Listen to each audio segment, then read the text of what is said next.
제가 이제 7개 정도 교회의 사진을 제가 보여드릴 텐데 지금 한국에서 가장 부흥하는 교회입니다. 근데 그 교회의 위치가 어디에 있는지 한번 확인해 보시면 좋을 것 같아요. 첫 번째는 연세중앙 침례교회. 우리 침례교회에서 연세중앙 침례교회를 빼면은 이해하기 힘들죠. 근데 그 교회 위치가 어디에 있냐면 주택가 한가운데에 있어요. 그렇죠? 그리고 그 다음 교회를 보시면 우리 침례교회 지구촌 교회를 빼면 또 설명이 불가능하죠. 지구촌 교회, 분당 지구촌 교회 위치를 보시면 교회 앞으로 전체가 다 아파트 단지입니다. 그리고 저 교회가요, 원래는 백화점이었어요. 사실은 계속 보여줘요. 원래 백화점이었습니다.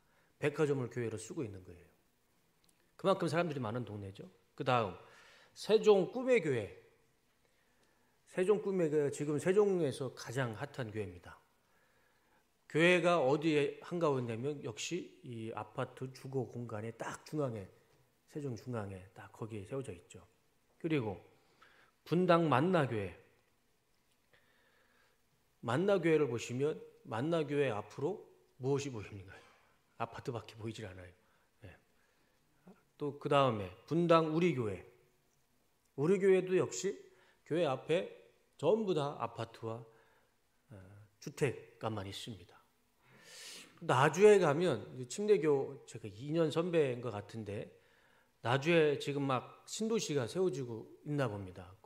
나주 길려는 교회가 있는데 길려는 교회 사진을 보시면 지금 저 교회 위치에서 앞에가 전체가 다 아파트와 주택가입니다. 그리고 마지막으로 지금 한국에서 가장 부흥하는 교회가 있습니다. 어디일까요? 맞습니다. 어떻게 하셨습니까? 뚝섬교회 사진을 보여드리겠습니다. 뚝섬교회는요, 우리 교회 주위로 주택가는 없어요. 그렇죠? 오피스 가운데 교회가 있습니다. 이 공통점은, 부흥하는 교회 공통점은요, 주택가 중심의 교회가 있어요. 그러면서 부흥에 막 전략을 강의하고 그럽니다. 자기들이 좋은 데는 다 차지해놓고 부흥을 이렇게 해야 된다라고 이야기해요. 한국교회가 그런 모습이 있죠. 교회가 부흥하는 데 있어서는 지역적인 이 특성이 그걸 무시는 못합니다. 제가 사진을 보여드렸던 이유가 다 그거죠. 제가 왜 이 사진을 보여드렸냐면 우리 뚝섬교회가 사람 많은 곳으로 이사하자는 그런 말씀을 드리려고 이 사진을 보여드리는 건 절대 아니고요. 우리가 이건 한번 생각해 봤으면 좋겠습니다. 사람들이 많은 분당에서 2,000명 모이는 교회와 오피스 중앙에 있는 우리 뚝섬 침례교회에서 200여 명 모이는 교회, 어느 교회가 더 훌륭할까요? 어떻게 하셨습니까? 당연히 우리 교회가 훌륭하죠. 사람 많은 교회에다가 2,000명 오는 거와 거주민이 없는 우리 성수동에서 200명 넘게 모이는 우리 교회가 더 훨씬 훌륭하죠. 우리 성도님들이 더 훌륭하신 분들입니다. 제가 이걸 말씀드리려고 그런 거예요. 당연히 거주민이 없는 동네에서 200여 명 모이는 것이 더 어렵고 힘듭니다.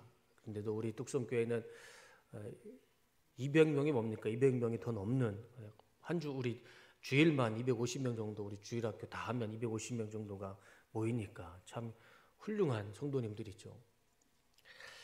자부심을 가져도 좋을 것 같습니다.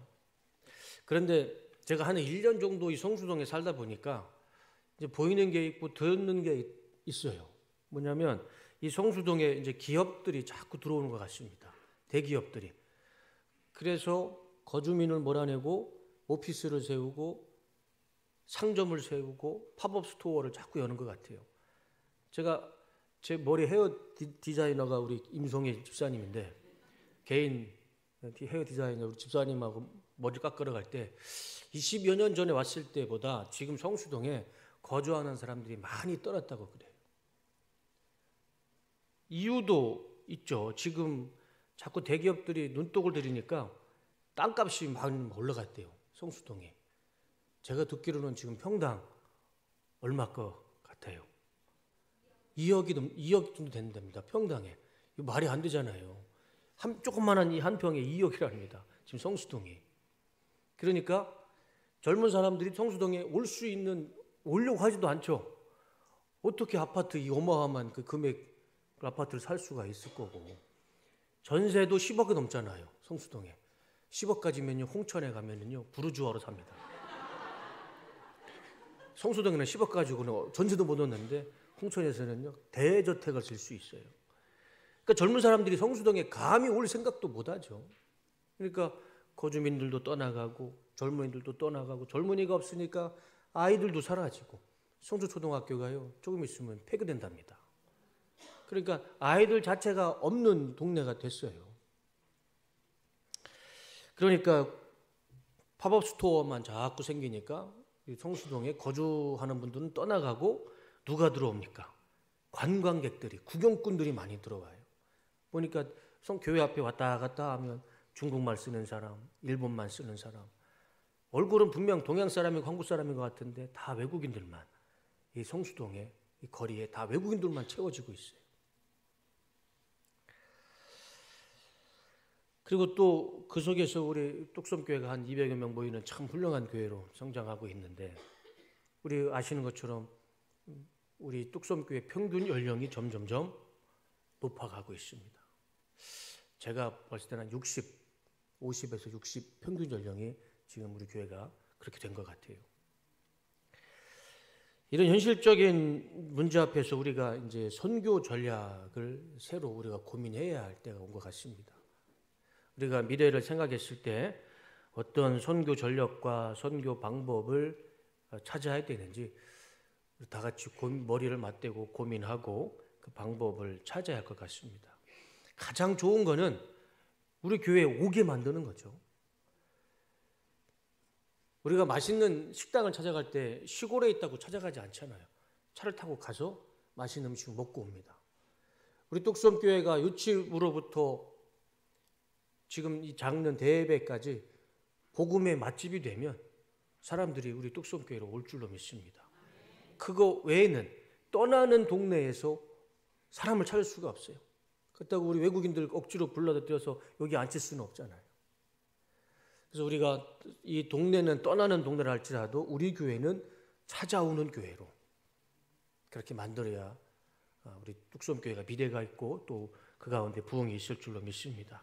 제가 사진을 보여드렸듯이 우리 교회가 솔직히 선교 전략으로 봤을 때는 그렇게 좋은 위치는 아닌 것 같아요. 예전에는 몰라도 이제 앞으로 점점 이 뚝섬교회 위치는 선교 전략으로 그렇게 좋은 위치는 아닌 것 같아요. 그리고 또 우리가 현실적으로 우리가 갖고 있는 자원을 보면 주차장이 너무 작습니다. 그리고 우리 아이들이 마음껏 뛰어놀 수 있는 교육관이 좀 부족하죠.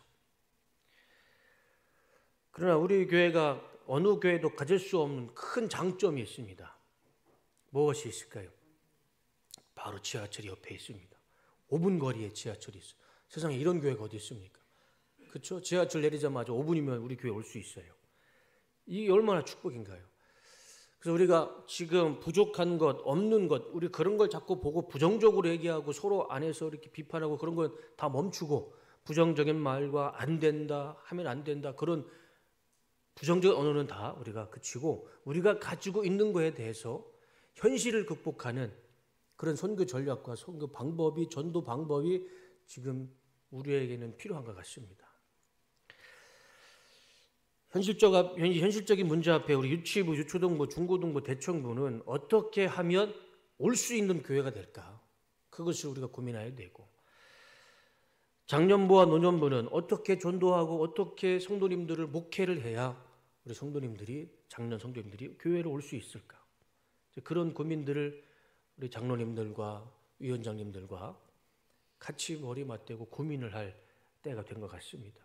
그래서 우리가 우리 뚝섬교회 전 교인은 우리 침례교 정신처럼 만인 제사장처럼 우리 뚝섬교회 모든 성도님들이 제사장이 되시고 사역자가 되셔서 우리 뚝섬교회의 미래를 두고 같이 고민하고 기도하고 선교와 전도의 전략을 같이 나누는 그런 일이 있을 때 올 한 해 우리 가운데 하나님의 기적과 부흥을 주실 줄로 믿습니다.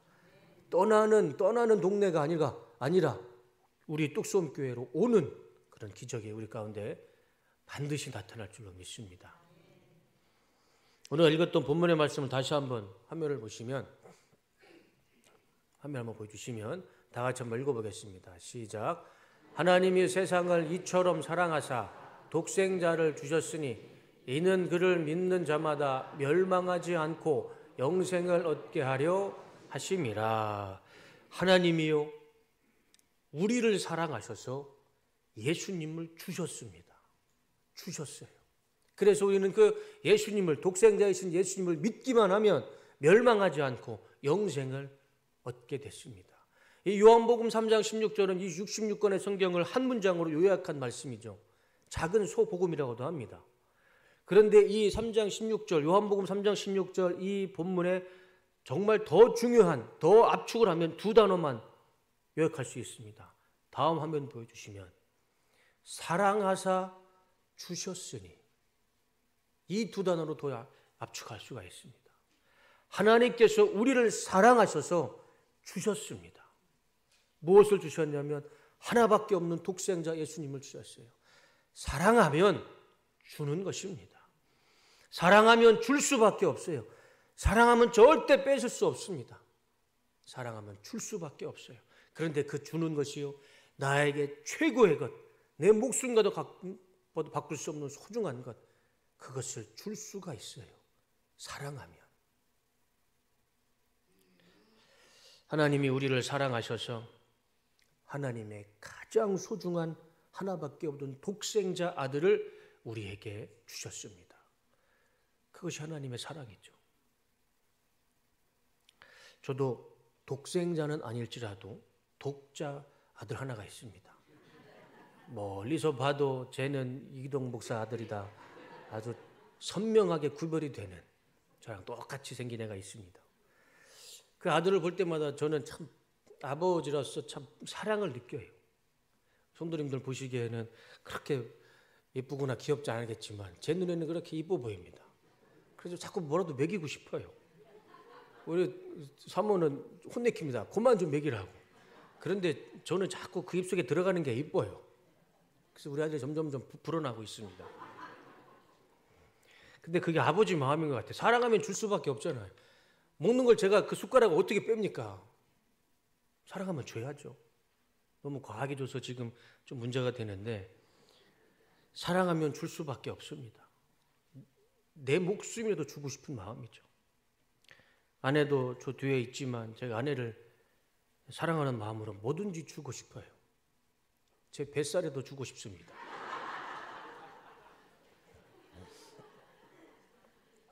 저 같은 사람 만나서 13년 동안 홍천에서 가정부장을 했는데 참 미안하기도 하죠. 그래서 제가 경제권을요, 아예 저는 결혼할 때부터 아내한테 다 맡겼습니다. 그래서 제가 우리 집에 어디에 뭐가 있는지 하나도 몰라요. 아내가 도망가면 저는 완전히 거줍니다. 그래도 아내한테 주는 게 제 마음이 좋아요. 편합니다. 이번에 설에 이제 집에 오랜만에 가서 아버지 어머니를 뵀는데 참 제 마음이 아팠어요. 아버지 44년생이시고 어머니가 47년생이십니다. 아버지가 80이 넘으셨는데, 예전에는 아버지가 장군처럼 막 힘있게 걸어가 다니셨는데, 이번에 설에 뒷모습을, 걸어가시는 뒷모습을, 방으로 돌아가시는 모습을 봤는데 기운이 하나도 없어요. 기운이 다 빠진 채로 방에 들어가는 모습을 보고 또 어머니도 모습을 보면서 제가 참 마음이 아프고 걱정이 됐어요. 어머니라는 시가 있습니다. 화면을 보여주시면, 하나님께서 사람들이 너무 많아 하나님의 사랑을 어머니의 사랑으로 대신하셨죠. 그만큼 어머니의 사랑은 너무 큽니다. 여자로서 모든 꿈은 자식을 낳은 대가로 모두 사라지고 자식들의 커가는 모습에 당신의 세월이 늙어감을 잊고 계시죠. 어머니, 어머니. 그런 당신 앞에 무엇이 그리요? 그런 어머니 모습 볼 때 내 젊음과 세월을 드리고 싶어요. 어머니, 어머니 생각하면 너무 고우신 분. 어머니, 어머니 영원히 함께 있고 싶어요. 저 빨간색 세 번째 단을. 그런 당신 앞에 무엇이 그리요? 그런 어머니 모습 볼 때 내 젊음과 내 세월을 드리고 싶어요.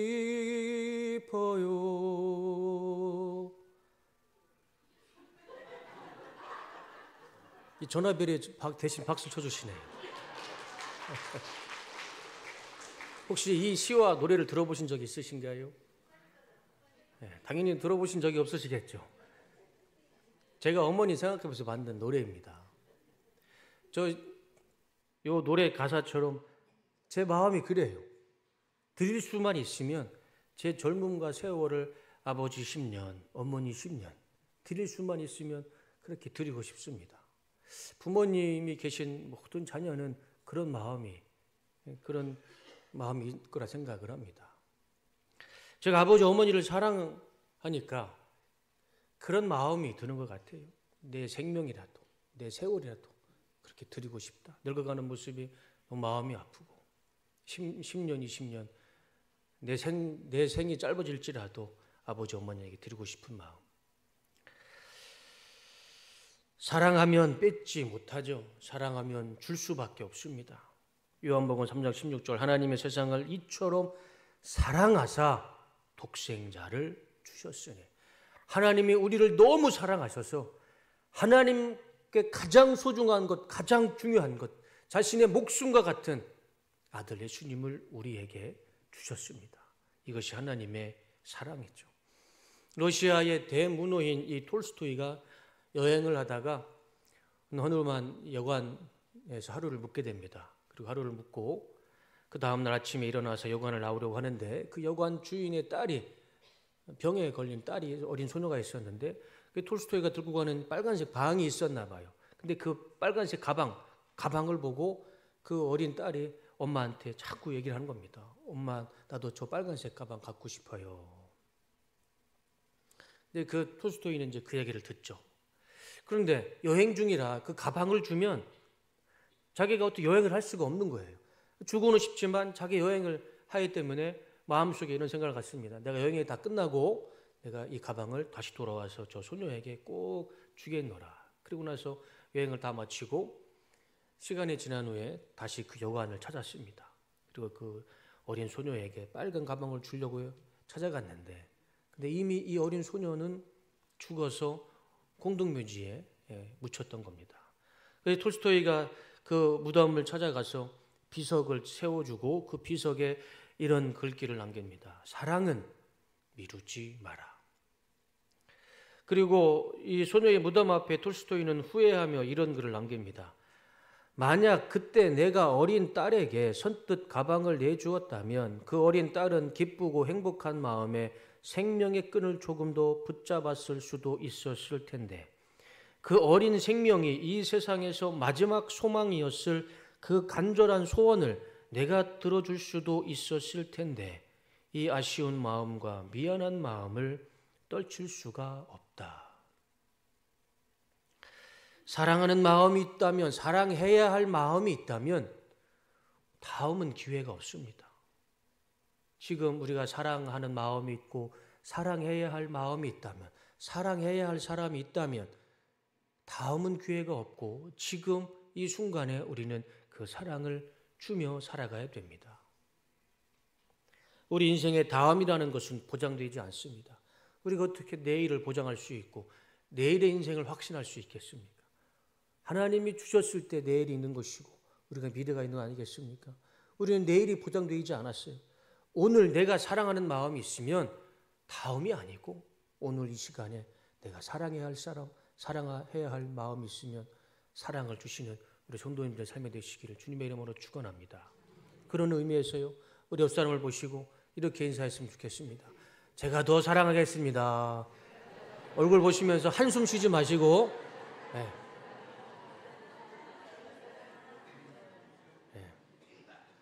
한숨을 쉬시는 분이 계시는데 우리가 오늘 옆에 계시는 분들과 더 사랑하는 마음으로 내일 사랑하는 게 아니고 오늘 이 시간에 하나님 가운데 하나님 안에서 사랑을 나누며 살길 원합니다. 오늘 예수님의 말씀하시죠. 요한복음 3장 16절 하나님이 세상을 이처럼 사랑하사 독생자를 주셨으니 사랑하면 줄 수밖에 없는 것 같습니다. 하나님이 우리를 얼마나 사랑하셨으면 그 귀한 아들을 우리에게 보내셔서 십자가에 죽게 만드셨을까요? 주는 것이 기쁨이고 주는 것이 축복이라 믿습니다. 독립운동가이자 대한제국 총무국장을 지낸 이상재 선생을 잘 아실 겁니다. 이분이 어느 날 밤늦게까지 책을 읽고 있는데 도둑이 들어온 거예요. 그래서 거실서부터 안방에 막 따그락 하면서 훔치는 겁니다. 그리고 그 이상재 선생에 있는 서재의 문을 이렇게 빼꼼히 열었을 때 이상재 선생과 도둑이 눈이 마주친 거예요. 이상재 선생은 놀라지도 않고 이 도둑에게 이렇게 인사를 했답니다. 안녕하십니까? 필요한 것 있으면 염려 말고 다 가져가십시오. 그 도둑이 더 당황하는 거죠. 그 도둑이 그 이상재 선생님한테 90도로 인사를 하고 도망가더랍니다. 근데 때마침 순찰을 하고 있는 순경이 그 도둑이 이상재 선생님 집 나오는 것을 잡게 돼요. 그래서 훔친 물건을 다시 이상재 선생님한테 다 돌려주면서 선생님 이게 이 사람이 훔친 물건입니다. 그랬을 때 이상재 선생이 이렇게 대답을 합니다. 내가 가지고 가라고 주었는데 어찌 그것이 도둑입니까? 도둑이 아니라 우리 집에 온 손님입니다. 그러면서 그 도둑을 아무 일 없이 돌려보냈답니다. 내가 누구에게 빼앗기면 굉장히 마음이 아프고 괴롭죠. 막 울분이 일어납니다. 분노를 참을 수가 없어요. 그런데 내가 주면 마음은 바꿔져요. 오히려 기쁘고 행복합니다. 아무것도 아닌 거잖아요. 똑같이 이 도둑을 맞았는데 내가 그 도둑을 맞아서 빼앗기면 마음이 아프고 괴로운데 나는 그것을 주었다. 그럼 마음이 평안함이 있고 기쁨이 생기지 않습니까? 종이 한 장, 이 손바닥 뒤집기이지만 내가 빼앗기는 것과 내가 주는 것은 하늘과 땅 사이라는 것이죠. 성경 속에서 하나님은, 예수님은 계속 우리에게 말씀하십니다. 빼앗지 마라. 주어라. 우리 기독교는요, 주는 종교입니다. 빼앗고 갈취하고 내 것을 만드는 종교가 아닙니다. 우리는 주는 종교입니다. 하나님이 이 세상을 사랑하셔서 독생자를 우리에게 주신 것처럼 가장 좋은 것, 소중한 것을 주신 것처럼 우리 기독교는요, 주는 종교입니다. 우리가 주었을 때 하나님의 뜻을 이루고 우리가 주었을 때 하나님의 말씀에 순종하는 삶을 살아가는 것입니다. 가만히 생각해 보면 우리가 불행해질 때, 내 삶이 참 불행하다 싶을 때 그 순간이 언제냐면 내가 주지 못했을 때, 자꾸 내 것만 생각했을 때, 그것만 생각했을 때, 내가 주지 못하는 마음의 넉넉함이 여유가 없을 때는 내 삶 자체가 강팍해지고 불행해지는 것 같습니다. 저는 전도사 시절에 제가 예전에 한번 이런 설교를 한번 드렸어요. 제가 전도사 시절에 처음으로 피자를 먹어봤습니다. 그리고 TGI 프라이데이라는 식당도 제가 전도사 시절에 처음으로 가봤어요. 결혼하는 선생님이 결혼을 한다고 그 부서 선생님들을 데려가서 이 TGI 프라이데이 패밀리 레스토랑에서 처음으로 스테이크를 먹어봤습니다. 그리고 담임 목사님과 신방을 마친 후에 그 집사님이 담임 목사님과 저를 그 송파에 있는 유명한 월남쌈집에 데리고 가셨어요. 그때가 제가 27살이었던 것 같아요. 그때 처음으로 월남쌈을 먹어봤습니다. 제가 우리 아내한테 이런 얘기를 하면 믿지를 않아요. 제가 뭐하러 거짓말을 시키겠습니까? 제가 27살에 월남쌈 처음 먹었다고 제가 거짓말 시킬 이유가 없잖아요. 그 월남쌈을 먹으면서 이건 만두도 아니고 쌈도 아니고 참 이상하게 생긴 음식이다라는 그런 생각했던 게 아직도 제가 기억에 나요. 저는 전도사를 하지 않았으면 피자도 스테이크도 월남쌈도 아마 30 넘어서 먹었을 것 같습니다. 제가 그러려고 전도사가 된 게 아닌데 전도사를 하니까 하나님이 그런 맛있는 음식도 사주시더라고요. 제가 전도사 시절에는 참 없어 살았는데 그래도 제가 그 시절이 그리워요.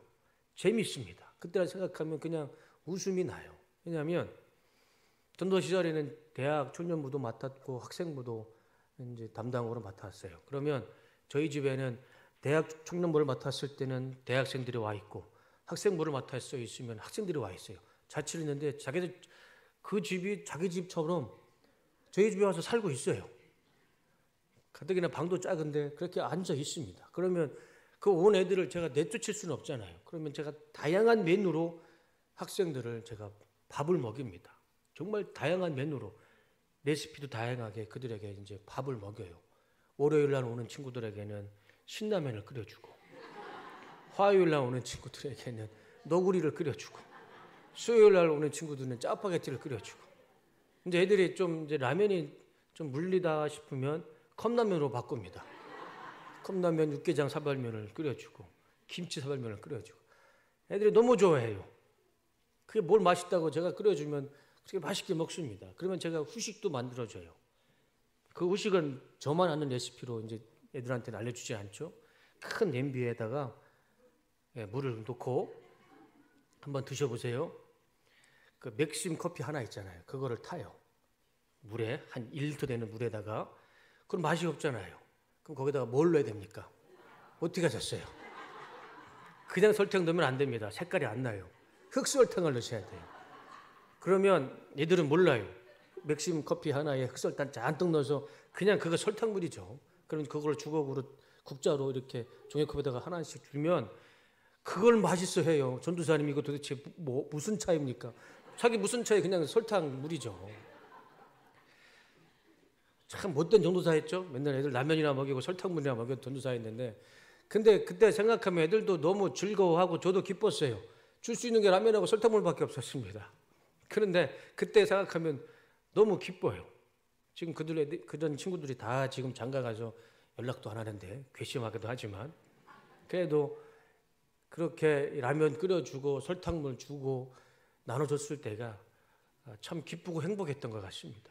지금은요, 우리 뚝섬교회 성도님한테 저는 정말 이 과분한 사랑을 받고 있어요.